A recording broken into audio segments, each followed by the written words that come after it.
Tuhan berjalan dalam setiap kehidupan sehari-hari. Kita tidak kedapatan pecundang, tapi kami keluar menjadi pemenang. Terpujilah Tuhan. Dalam nama Tuhan Yesus mengucap syukur. Sama-sama kita katakan. Silakan duduk Bapak Ibu.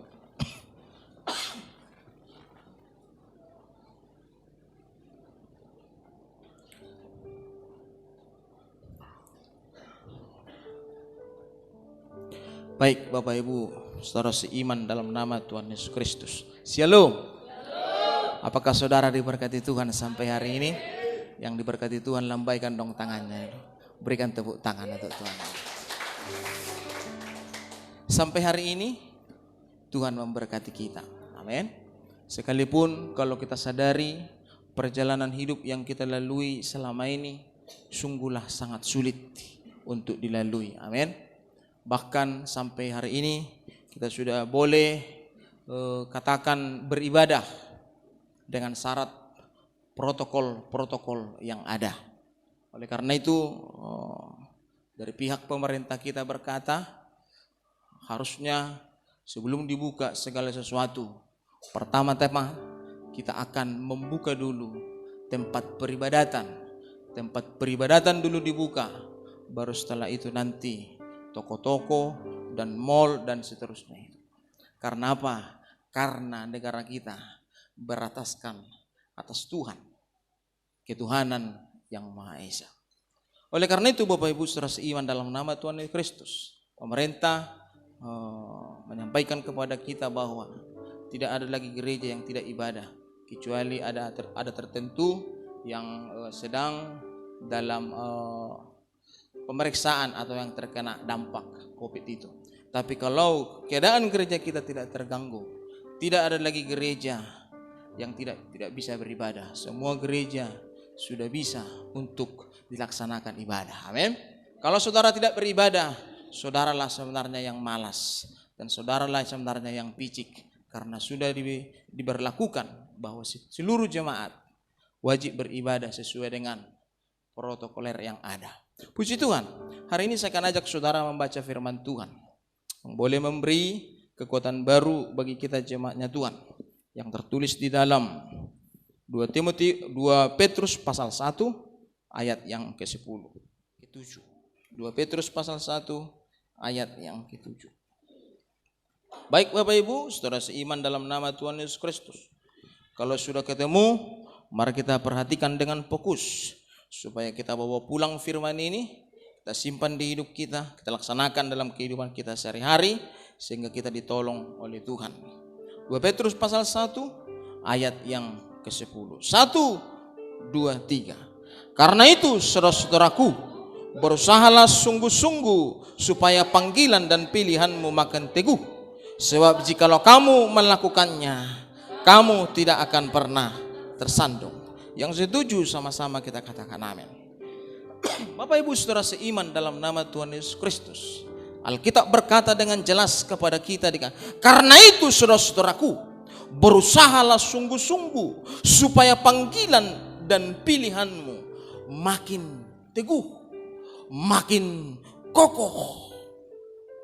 Sebab jikalau kamu melakukannya dengan sungguh-sungguh, hidupmu dan jalan hidupmu tidak akan pernah tersandung. Amin. Bukankah hidup yang kita lalui ini dan kesaksian hidup yang kita lihat di dunia ini, banyak manusia tersandung, tapi dia tidak merasa bahwa dia tersandung. Alkitab menjawab itu kepada kita dengan jelas bahwa banyak manusia tersandung, tapi dia tidak sadar bahwa dia tersandung. Kenapa dia tersandung Bapak Ibu? Karena apa dia tersandung? Alkitab berkata kepada kita, mereka tidak sungguh-sungguh memenuhi panggilan pilihannya. Mereka tidak sungguh-sungguh memenuhi panggilan pilihannya. Bapak Ibu, kita harus sadar bahwa panggilan yang datang kepada kita itu panggilan istimewa. Amin. Panggilan istimewa. Kenapa saya katakan Bapak Ibu? Tidak banyak orang yang dipanggil Bapak Ibu. Apalagi di Indonesia. Kurasa di Indonesia paling-paling dari 270 juta, paling-paling 8%-nya kita yang dipanggil oleh Tuhan. Oleh karena itu apa yang terjadi Bapak Ibu, saudara seiman, dalam nama Tuhan Yesus Kristus dikatakan apa? Bahwa sadarlah bahwa panggilan pilihanmu itu istimewa. Kenapa istimewa Bapak Ibu? Yesus sendiri berkata kepada kita bahwa bukan kamu yang memilih aku, tetapi akulah yang memilih kamu dan menentukan engkau supaya engkau menghasilkan buah dan buahmu itu tetap. Bagaimanapun caranya, manusia tidak bisa mencari Tuhan. Manusia tidak mampu menentukan pilihannya. Karena Alkitab berkata, bukan manusia yang menentukan memilih aku, tapi akulah yang menentukan memilih siapa yang manusia itu yang harus kupilih. Jadi panggilan itu istimewa Bapak Ibu. Bukan karena kekuatan kita, bukan karena perbuatan baik, bukan karena kita mempunyai hasil usaha, maka kita ketemu dengan Tuhan. Tapi Tuhanlah yang menentukan pilihannya, maka hidup kita dipilih oleh Tuhan. Yang setuju sama-sama kita katakan amin. Bapak Ibu, perhatikanlah Bapak Ibu, agama-agama yang tidak dipilih oleh Tuhan. Mereka mencari pohon yang besar, mereka mencari dukun yang besar. Bahkan mereka membuat guru-guru yang besar yang menjadi pencari keselamatan bagi diri mereka. Ada orang mencari apa yang dicarinya Bapak Ibu. Dicarinya contohnya seperti roh-roh nenek moyang. Ada orang yang datang ke batang hariara. Macam-macam mereka. Karena apa? Mereka tidak dipanggil. Mereka bingung. Ada orang mencari ke batu yang besar. Ada orang yang masuk ke gua-gua. Karena apa? Karena mereka tidak menemukan Tuhan. Mereka mencari. Dengan cara mereka mencari Tuhan. Tapi sampai akhirnya, kalau manusia itu tidak ditentukan oleh Tuhan untuk dipilih, dia tidak akan pernah bertemu dengan Tuhan. Amin. Oleh karena itu hargai panggilan pilihanmu. Amin. Hargai. Karena apa? Bukan kamu yang memilih Tuhan, tapi Tuhanlah yang memilih kamu. Amin. Ayo kita naikkan pujian. Pribadimu yang kurindu, ajarku mengenalmu.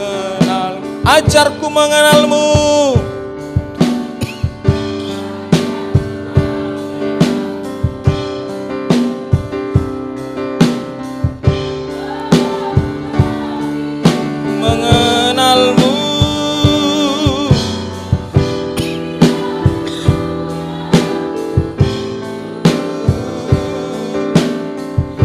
Ajarku mengenalmu. Makanya Kristen itu berbeda. Tuhan yang menentukan pilihannya buat mereka. Bukan mereka yang mencari Tuhan. Makanya dikatakan dalam Efesus 2 ayat 8 jelas berkata, sebab oleh kasih karunia kamu diselamatkan karena iman, bukan karena usahamu, melainkan pemberian Tuhan. Makanya hargai kasih karunia itu. Bukan karena engkau menentukan dirimu bertemu dengan Tuhan. Tuhanlah yang memanggil engkau. Tuhanlah yang memilih engkau. Oleh karena itu perkuat, perteguh panggilan pilihanmu kepada Allah. Amin. Bapak Ibu saudara seiman dalam nama Tuhan Kristus, dikatakan kepada kita, berusahalah sungguh-sungguh tentang panggilan dan pilihanmu. Harus berusaha.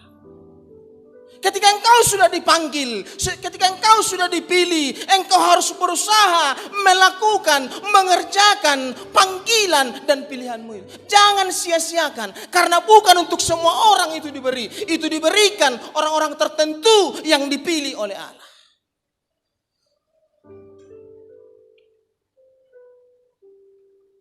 Untuk apa? Supaya imanmu semakin teguh, supaya hidupmu semakin teguh. Karena seandainya engkau tidak dipanggil, tidak berguna perbuatan baikmu. Amin. Ngeri loh Bapak Ibu. Kalau seandainya engkau tidak dipanggil, tidak berguna setiap perbuatan baikmu itu. Saya bacakan pada saudara Titus 3 ayat 5. Pada waktu itu Yesus menyelamatkan manusia bukan karena perbuatan baik yang mereka lakukan, tetapi karena rahmat Tuhan lewat permandian kelahiran kembali dan pembaharuan yang dikerjakan Roh Kudus. Berarti kalau engkau tidak dipanggil, tidak guna itu perbuatan baik. Paling-paling perbuatan baikmu sama seperti perbuatan baik orang dunia. Kau tahu yang baik kepada orang dan dari orang engkau dapatkan. Tapi kalau perbuatan baik yang dimaksud oleh Tuhan, perbuatan baik yang dimaksud, yang dipanggil dan dipilih oleh Tuhan, engkau berbuat sesuatu yang baik, Tuhan akan memberkati jalan hidup. Oleh karena itu Bapak seiman dalam nama Tuhan Kristus dikatakan, tidak berguna perbuatan baikmu. Karena tidak mungkin engkau menerima lahir baru dan tidak mungkin engkau dibaharui oleh Roh Kudus kalau engkau tidak dipanggil. Saya bacakan kepada saudara dalam Yohanes 3 ayat 5-7 dikatakan, aku berkata kepadamu, jika seorang tidak dilahirkan dari air dan roh, dia tidak dapat masuk dalam kerajaan Allah. Apa yang lahir dari daging akan tetap daging, apa yang lahir dari roh akan tetap roh. Jangan engkau heran, aku berkata kepadamu, kamu harus dilahirkan kembali. Bayangkan kalau engkau tidak dipilih, mana mungkin engkau lahir baru.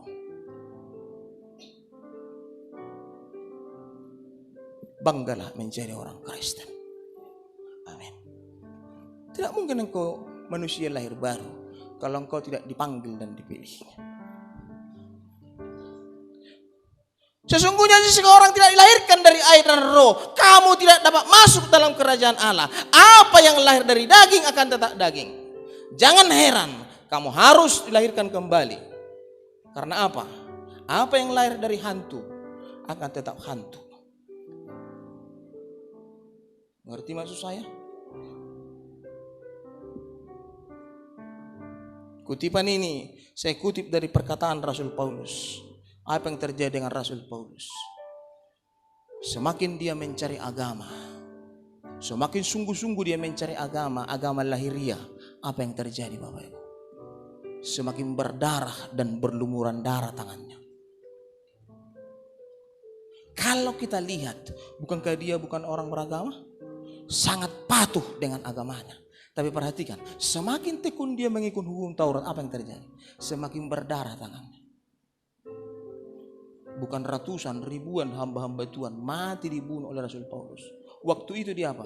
Menganut pengajaran hukum Taurat.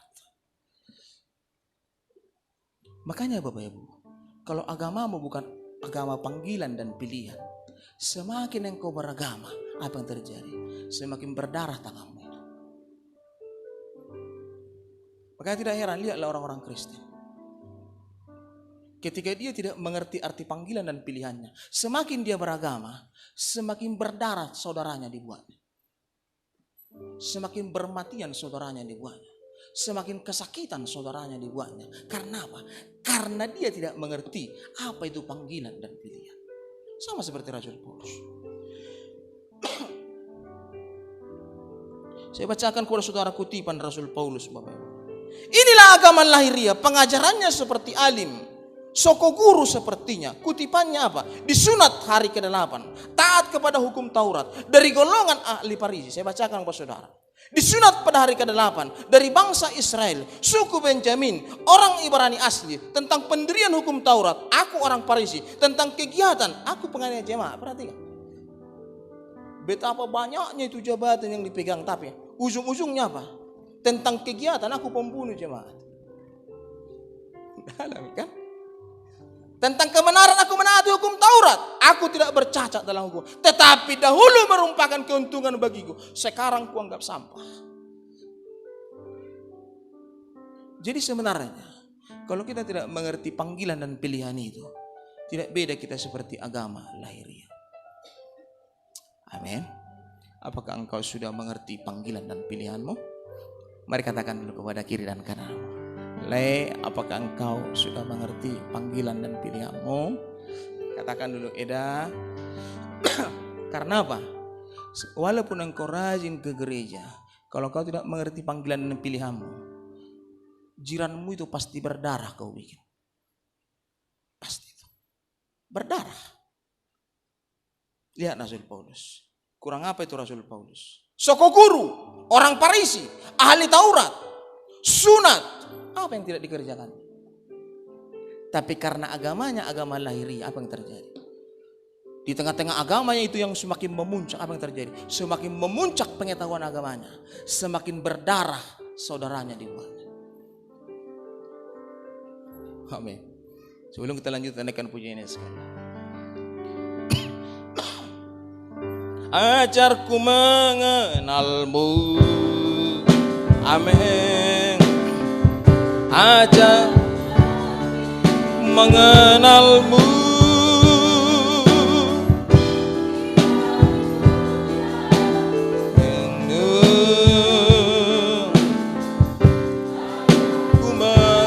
sekali lagi katakan, ajarku mengenalmu, ajarku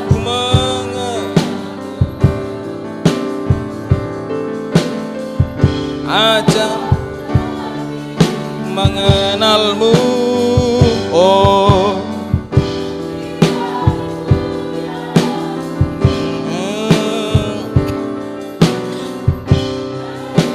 mengenalmu.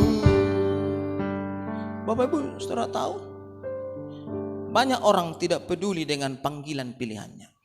Amin. Tentu di tempat ini semua peduli dengan panggilan dan pilihannya. Amin. Entah itu makin teguh atau entah itu makin rusak, mereka tidak peduli. Yang penting, sing penting bagi mereka apa? Saya kaya di dunia ini. Sing penting kaya di dunia ini. Sing penting rumahku besar di dunia ini. Ya, sing penting banyak uangku. Sing penting diakui aku di dunia ini. Sing penting besar gedung gerejaku. Sing penting apa lagi? Dan lain-lain itu. Amin. Ya, penting seperti sing penting. Karena apa? Mereka tidak peduli tentang panggilan dan pilihan. Yang penting punya piti. Yang penting punya uang.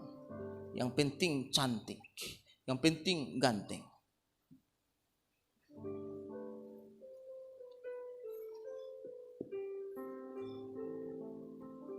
Persoalan makin teguh atau makin rontok, itu urusan nomor 2. Sing penting kaya, sing penting punya uang, sing penting punya rumah besar.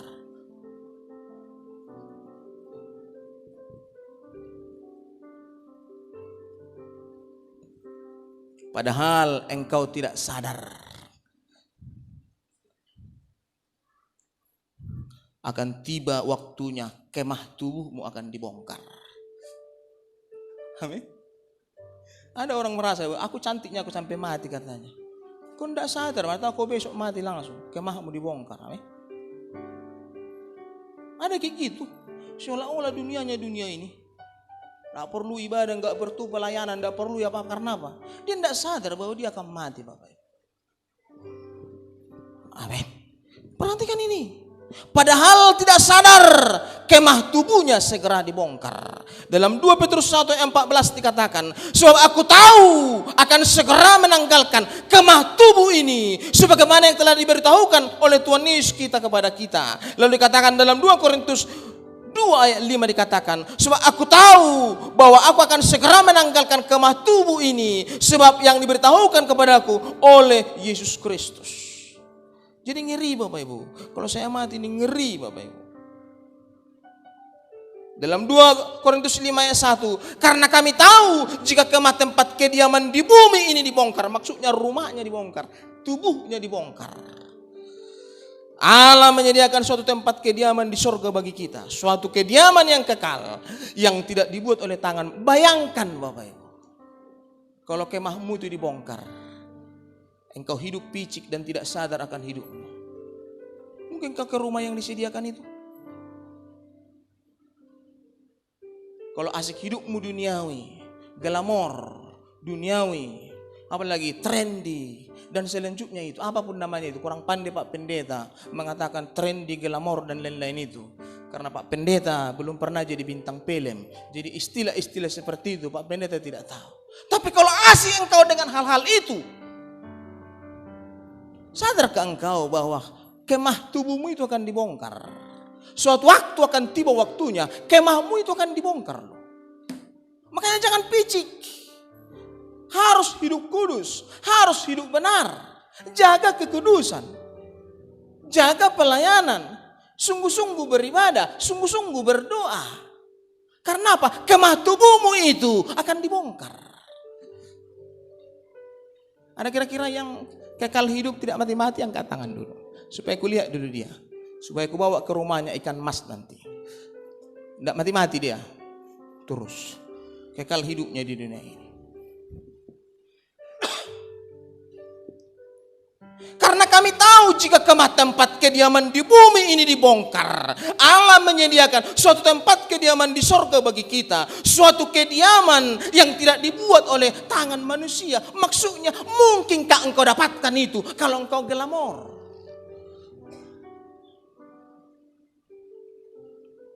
Mungkin kau dapatkan itu kalau engkau malas ibadah. Mungkin kau dapatkan itu kalau engkau malas cool, malas berdoa. Jangan picik Bapak Ibu. Kau harus sadar, jangan sempit. Kemahmu itu pasti dibongkar.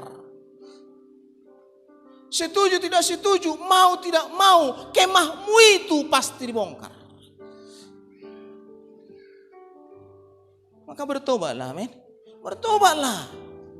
Sadari itu. Kalau pulang nanti ke rumah, bilang tepuk dadamu itu. Kau berarti kata Pak Pendeta, kau pasti bongkar. Pasti. Ingat, pasti. Ingat dia, supaya jangan lupa dia. Karena di sini sudah kebanyakan piti-piti ini, ha. Terus. Sampai bernipi-nipi, mengerak uangnya itu, ha. Tepuk dia. Kau dibongkar suatu waktu. Dibongkar kau. Supaya takut dia.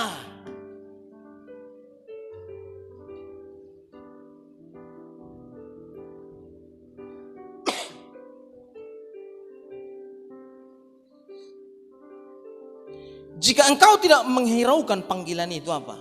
Engkau picik Bapak. Dikatakan bila tidak memiliki semua itu, tidak peduli dengan panggilan pilihan Tuhan, engkau disebut manusia picik dan manusia buta.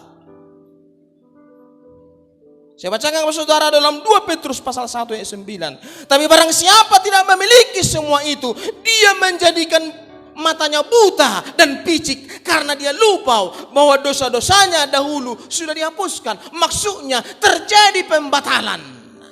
Tidak ada lagi pengampunan dosa kepada dia karena hidupnya hidup picik, tidak mau bertobat, tidak mau sungguh-sungguh.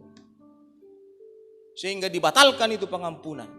Dia lupa bahwa sebelumnya ketika dia memulai pertobatan, ketika dia memulai panggilan, dosanya dihapuskan. Tapi ketika berjalan beberapa waktu, hidupnya berubah menjadi glamor. Gara-gara hidup ini memandang kepada dunia, memandang kepada kekayaan dunia, memandang kepada kemuliaan dunia. Sehingga dia tidak setia kepada Allah, sehingga dia menjadi glamor. Alkitab berkata, dia buta dan dia sudah picik.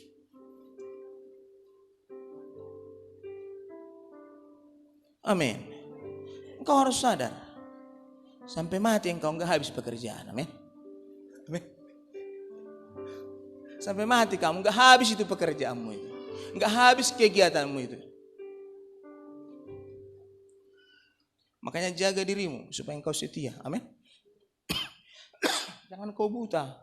Banyak orang sudah buta, dia berkata seolah-olah enggak akan habis itu pekerjaan. Dua gendangnya. Kalau mau habis pekerjaanmu, kalau Tuhan sudah bosan melihatmu karena kau asik mempertuhankan pekerjaanmu, diperpendek umurmu sehingga apa? Habis pekerjaanmu.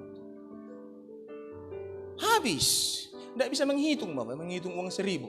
Amin. Selama ini engkau biasa menghitung 1.000, 500, 1.000 kan? Tuhan bosan melihat cara hidupmu. Kau picik, engkau buta. Kau tidak sadar bahwa itu kasih karunia. Amin. Katakan kepada kita di sini Bapak Ibu. Karena segala sesuatu ada waktunya. Makanya jangan picik Bapak Ibu ya.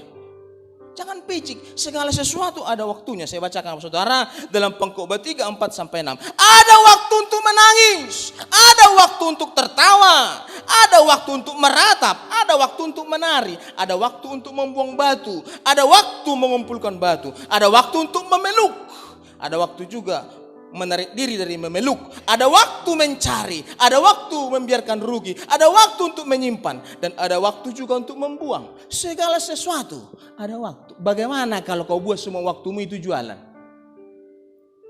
Picik loh.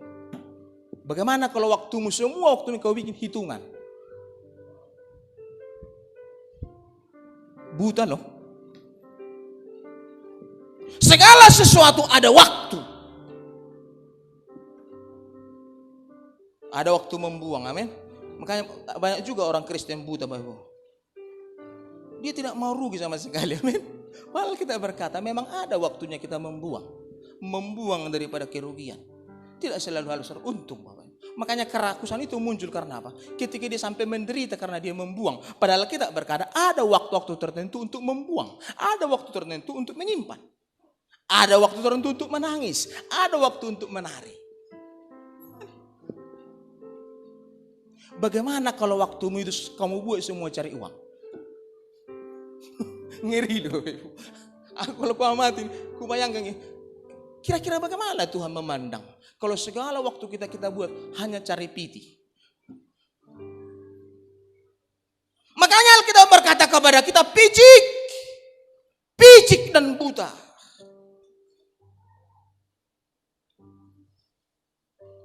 Berarti di mata Tuhan engkau lalim, tidak bisa membedakan mana yang hak dan mana yang kewajiban.